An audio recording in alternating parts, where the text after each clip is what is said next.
kita dapat bersama berkumpul di pondok pesantren unik, yang dimana pondok pesantren ini betul-betul sangat berjuang.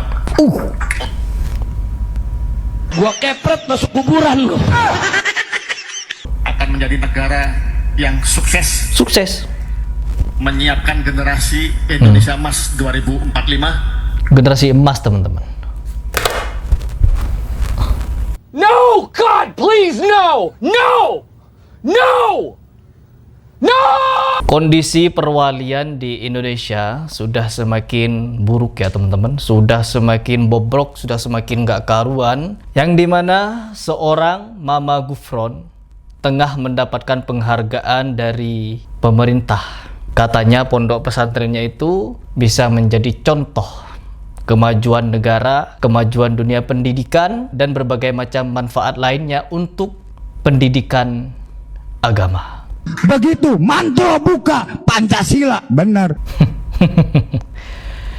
Ya, inilah Indonesia, di mana orang-orang bobrok, orang-orang konyol, orang-orang, maaf saya sebut kembali, sontoloyo, sudah dianggap sebagai tokoh agama. Sudah kita bahas beberapa pekan ya yang lalu, keluarnya Dimas Taat Kanjeng Pribadi dari penjara bukan dibuat jera, bukan diberi sanksi sosial oleh masyarakat, tetapi apa?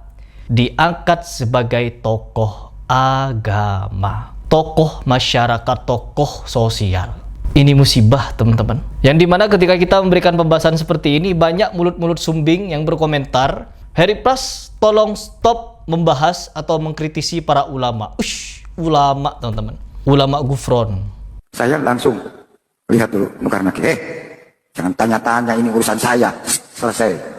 Loh iya, karena saya mati dulu. Unyil. Ulama Adi Hidayat. Tidak pernah para ulama sampai sekarang menyebutkan itu surat musik. Ya, memang nggak akan pernah, Joni. Karena ulama dulu itu sudah paham ya syuara, penyairnya pemusik. Untuk apa lagi dijelaskan? Karena mereka paham. Yang belum paham itu kita, makanya saya pahamkan. Ayo. Dengan pernyataan syuara, surat pemusik itu sudah menghina Al-Quran, menghina ayat Allah.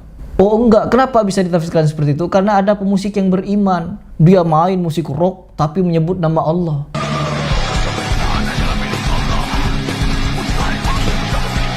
Dia main musik dangdut tapi menyebut nama Rasulullah.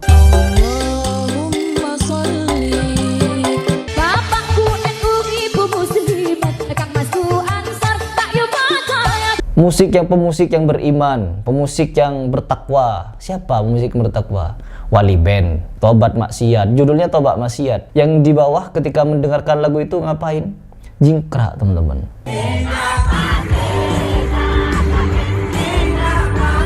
Terus pemusik seperti apa? Nisa Sabian, misalkan.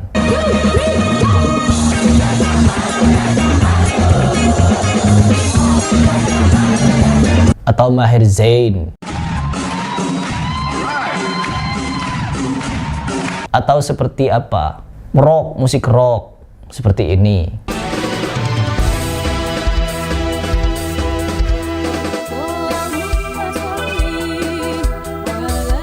Karena musik rocknya diiringi dengan lantunan sholawat jadi benar gitu. Ketika dinyanyikan oleh Habib Syekh lalu dibawa joget-joget jadi benar gitu. Untuk sana sini meliput acara, tapi sayangnya yang disorting cuma cendaya. Dia main musik jaranan tapi bersalawat kepada Rasulullah.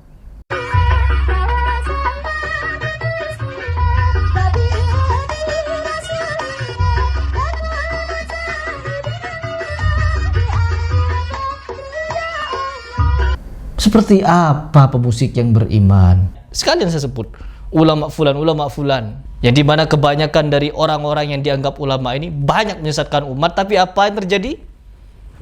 Dianggap sebagai tokoh, dianggap sebagai orang hebat, bahkan berpengaruh penting seperti Mama Gufron di Indonesia katanya. Coba kita simak satu video yang dimana Mama Gufron diberikan penghargaan sebagai tokoh agama yang berpengaruh di Indonesia. Miris. Bismillahirrahmanirrahim. Assalamualaikum warahmatullahi wabarakatuh. Waalaikumsalam.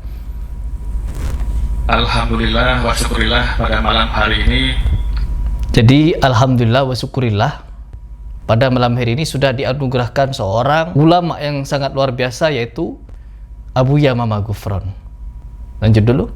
Kita dapat bersama berkumpul di pondok pesantren unik, yang dimana pondok pesantren ini betul-betul sangat berjuang. Gua kepret masuk kuburan lo. Berjuang. Berjuang mengajari umat untuk berbicara bahasa semut. Ini bahasa semut. Bismillahirrahmanirrahim. Asyukuri innaka ya makari ya magufron alkihi innaka ya ma'adar ya mafirma Allah. Ayo. Gila. Untuk Tepuk tangan. Pancasila, untuk kejayaan Pancasila, Tuh. sehingga bangsa kita, negara kita akan menjadi negara yang maju. Maju. Jadi negara kita, teman-teman, akan menjadi negara maju berkat pondok pesantren unik yang dipimpin oleh Gufron. Bismillahirrahmanirrahim. Zakat buku ya ajin ko ada kujim. Ma bukan ada tajam. Unyil. Gua kepret masuk kuburan lo. Kok bisa? Kok Wah, kaget. kok bisa? Kenapa bisa? Ya bisa, Indonesia. Ya ini Indonesia. Apa yang nggak bisa di Indonesia, teman-teman? Semuanya bisa. Apa kalian? Ya? Apa mau jadi apa di Indonesia? Bisa.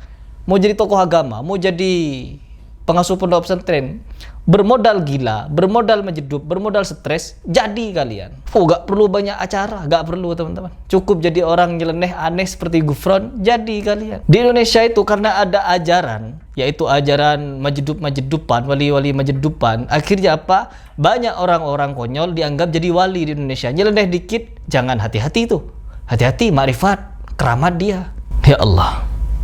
Lanjut dulu. Akan menjadi negara yang sukses, menyiapkan generasi Indonesia Emas 2045. Generasi emas, teman-teman.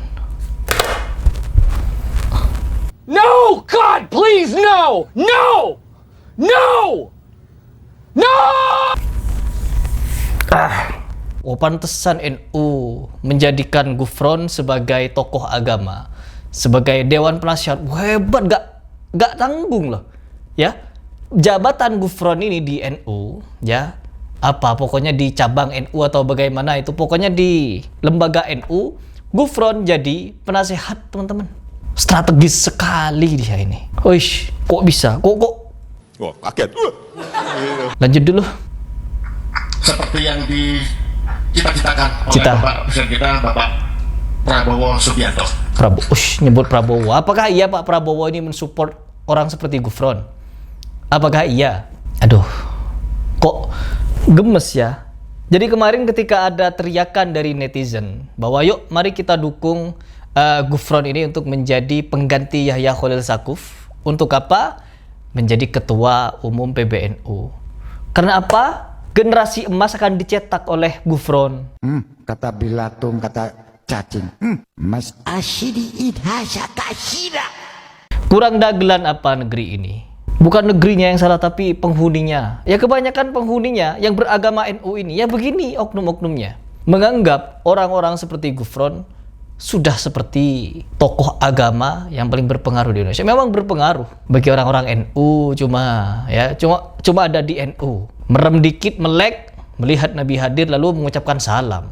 Saya kemarin lihat ada yang viral-viral tuh ngoreksi bacaannya Habib Umar. Hati-hati tuh ya, jangan nggak sopan tuh. Beliau itu ahli hadis ya, ahli Quran, cucu Nabi, ilmunya banyak, jauh dengan saya tuh. Assalamualaikum ayyuhan nabi wa rahmatullahi wa barakatuh. Ayo.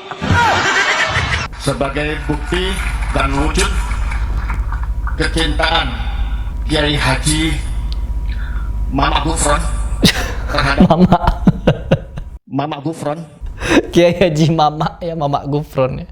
Bangsa dan negara ini, maka pada malam hari ini saya berkesempatan memberikan buku karya Presiden kita Bapak Prabowo Subianto. Tepuk tangan lagi, tepuk tangan. Udah. Jadi di sini Mama Gufron mendapatkan kehormatan, mendapatkan sanjungan, mendapatkan apresiasi dari kepemerintahan atau apalah itu ya, instansi ya, untuk dijadikan pondok pesantrennya tolak ukur Indonesia Emas tahun 2045. Saya ingin bertanya pada kalian semua. Setiap ada kasus orang aneh-aneh muncul di permukaan yang pasti berasal dari NU. Kemana MUI? Paling mentok MUI cuma memberikan kritikan, memberikan tanggapan, memberikan respon cuma. Mana ada MUI memfatwakan Gufron sesat menyesatkan, stop kajiannya. Lalu aparat stop begitu. Apakah ada? Belum, teman-teman. Karena posisi Gufron strategis di NU dan rata-rata di MUI, rata-rata ya, itu penghuninya orang-orang NU. Jadi khawatir mereka kalau membantah Gufron akan kualat. Dah itu saja.